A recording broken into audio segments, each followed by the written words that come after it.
¿Qué tal? Hola, sean todos bienvenidos. Yo soy el profesor Gilberto Pérez Argüelles y aquí en este canal todos aprendemos en menos de 15 minutos. Sean todos bienvenidos. Antes de comenzar queremos invitarlos a que se suscriban a este canal. Es de verdad súper importante para nosotros. Nos da mucho gusto ver cómo con el tiempo van aumentando el número de seguidores. Esperamos su suscripción. Muchas gracias. Y bueno, para la sesión del día de hoy tenemos preparado el video que tiene como título Estrategias cognitivas para estudiantes. Aprende a estudiar de forma efectiva. El objetivo de la presentación es conocer qué son y algunas características de las estrategias cognitivas. Además vamos a identificar 3 tipos de estrategias y en la parte final vamos a presentar una conclusión sobre la importancia que tienen en tiempos actuales el uso de estrategias cognitivas. Deben ser vistas las estrategias cognitivas como herramientas mentales que utilizamos para procesar información de manera más efectiva. Son como los trucos que usamos para resolver un rompecabezas o las técnicas que aplicamos para recordar una lista de compra o para recordar, por ejemplo, el nombre de personas. Y entonces las estrategias cognitivas nos van a ayudar, son herramientas mentales que nos ayudan a poder aprender de manera más efectiva. Si hacemos una analogía sobre qué son las estrategias cognitivas, imagina tu mente como si fuera un ordenador, como si fuera una computadora. Las estrategias cognitivas son los programas, son las aplicaciones que optimizan el funcionamiento de la computadora, haciendo entonces que la computadora sea más rápida y eficiente, haciendo que tu cerebro sea más rápido y eficiente, y entonces utilizar estrategias cognitivas es igual a utilizar aplicaciones en una computadora porque nos van a ayudar a, sobre todo, aprender mejor. El primer tipo de estrategias cognitivas son los de intencionalidad. Es el momento en el que el estudiante es consciente de que está utilizando una estrategia para alcanzar un objetivo específico. Estas estrategias no son aleatorias y regularmente deben responder a una necesidad de aprendizaje. Si el profesor te manda hacer un mapa mental, pues tú tienes que estar consciente que estás utilizando la estrategia de aprendizaje llamado mapa mental, donde a través de dibujos tú vas a aprender. No es solo hacer dibujos. Cuando usted está elaborando un mapa mental, por ejemplo, pues está guardando en su memoria imágenes, dibujos que representan el tema que usted acaba de aprender. Y entonces, dicho de manera sencilla, es mucho más sencillo y mucho más eficiente aprender cuando nosotros estamos conscientes de que la estrategia de aprendizaje tiene esta intencionalidad. Por ejemplo, aprender a través de imágenes. Otro tipo de características tiene que ver con la cuestión de la flexibilidad. Cada estudiante puede desarrollar un repertorio de estrategias personales que se adapten a su estilo de aprendizaje. Las estrategias pueden modificarse o combinarse y sobre todo hasta incluso crear nuevas estrategias. Y entonces los estudiantes pueden en este caso ser muy creativos y pues en un momento dado tener esta posibilidad de crear sus propias formas de aprendizaje o de estudiar, por ejemplo, para un examen.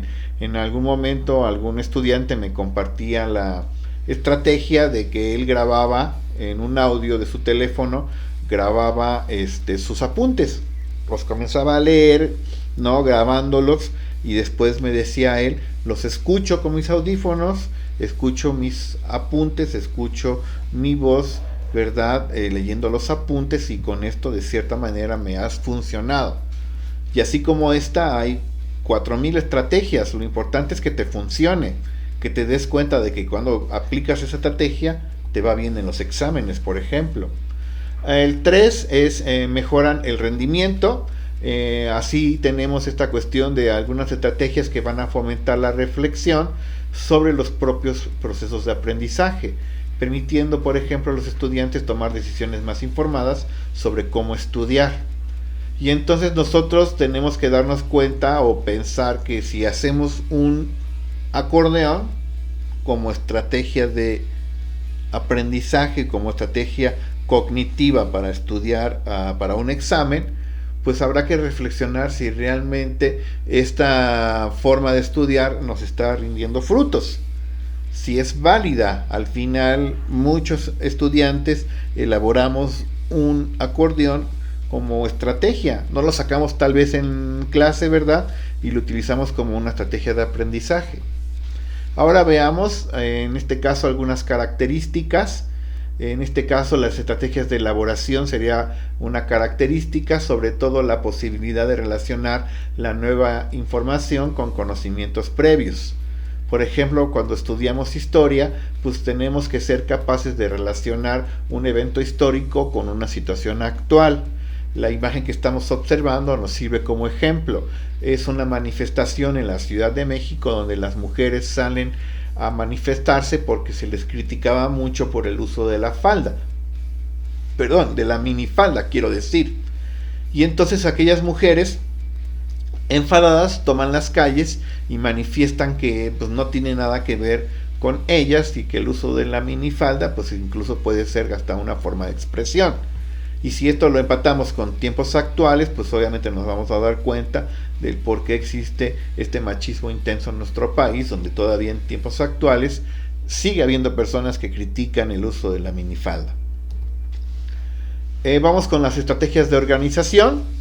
Preguntarse, formular preguntas sobre el material de estudio para verificar la comprensión. Por ejemplo, preguntarse qué significa este término, cuál es la idea principal de este párrafo. Y entonces cuando utilizamos estas estrategias de organización podríamos pensar, por ejemplo, en la elaboración de preguntas. Hay alumnos que generan sus propias preguntas, van a aplicar examen y entonces la estrategia consiste en tratar de adivinar tal vez lo que el profesor va a preguntar en el examen. Si ya hemos presentado anteriormente examen con ese profesor, es muy probable que usted ya conozca los términos o la forma en cómo él aplica los exámenes. También cuando hacemos una tarea o cuando estamos aprendiendo algo, lo preguntamos a la IA, a la inteligencia artificial, y de repente me he encontrado alumnos que no conocen los términos que están escribiendo. Y entonces si usted está escribiendo algo y no conoce el término, no sabe qué está escribiendo, pues tiene que investigar. Tiene que saber qué significa ese término para poder aprender completamente, ¿no? También sacar las ideas principales de cada párrafo, notas al margen, le llaman algunos. También puede ser una estrategia muy buena, porque al final, recuerde, cada párrafo debe tener una idea principal y si nosotros nos hacemos de la habilidad de identificarla, pues vamos a seguir ganando.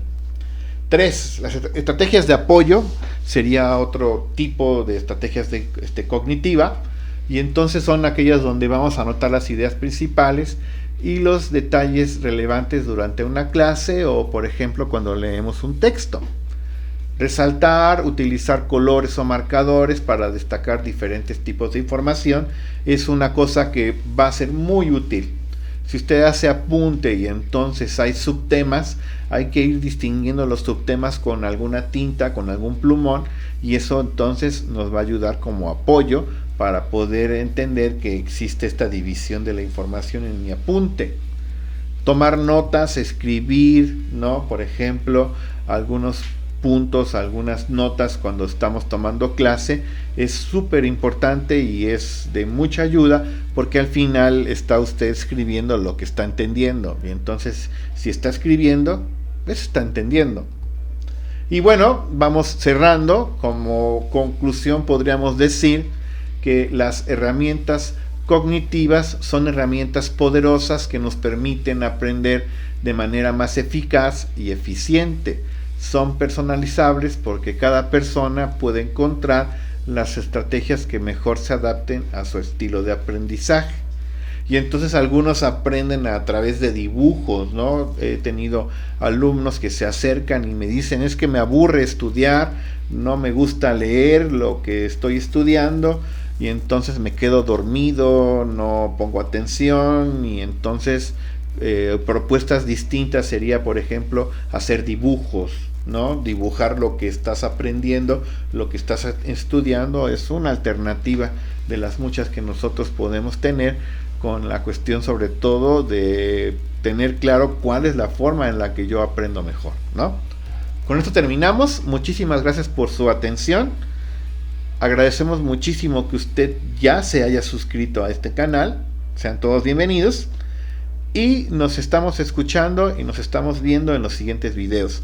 Dejamos ahí a la vista nuestros, digamos, proyectos abandonados. Pildoritas de Sabiduría en TikTok, todavía por ahí está disponible.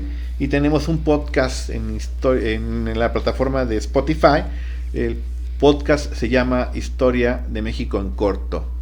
Cuídense mucho y nos estamos escuchando y viendo en los siguientes videos. Hasta entonces, chao.